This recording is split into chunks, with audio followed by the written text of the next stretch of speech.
തളരാത്ത ഭാരതീയ വീര്യത്തിന്റെ പ്രതീകമാണ് സോമനാഥം. നിരവധി അധിനിവേശങ്ങൾ അതിജീവിച്ച് സോമനാഥത്തിന്റെ പുനരുദ്ധാരണത്തിന്റെ 75-ാം ആണ്ട്.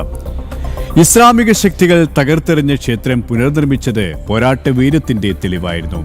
സർദാർ പട്ടേൽ, കെ.എൻ. മുൻഷി എന്നിവരെ സ്മരിക്കുകയാണ് രാഷ്ട്രം.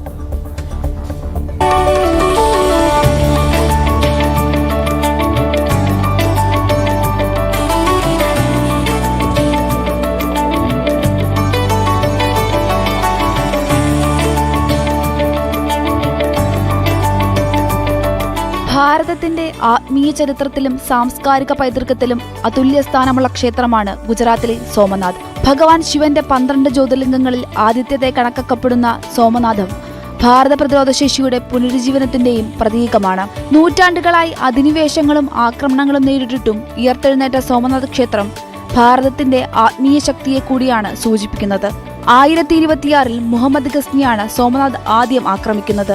പിന്നീട് ചെറുതും വലുതുമായി നിരവധി ആക്രമണങ്ങൾ സോമനാഥ് നേരിട്ടു.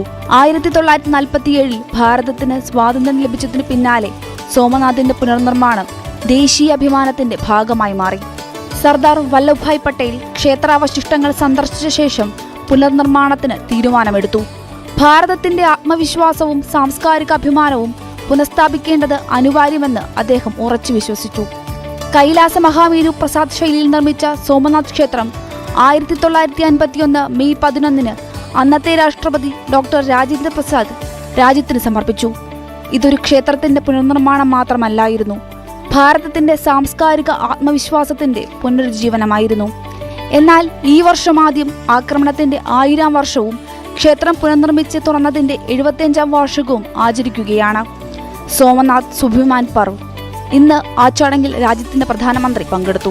വികസനത്തിനും പൈതൃക സംരക്ഷണത്തിനും തുല്യ പ്രാധാന്യം നൽകണമെന്നും പ്രധാനമന്ത്രി ചടങ്ങിൽ പറഞ്ഞു.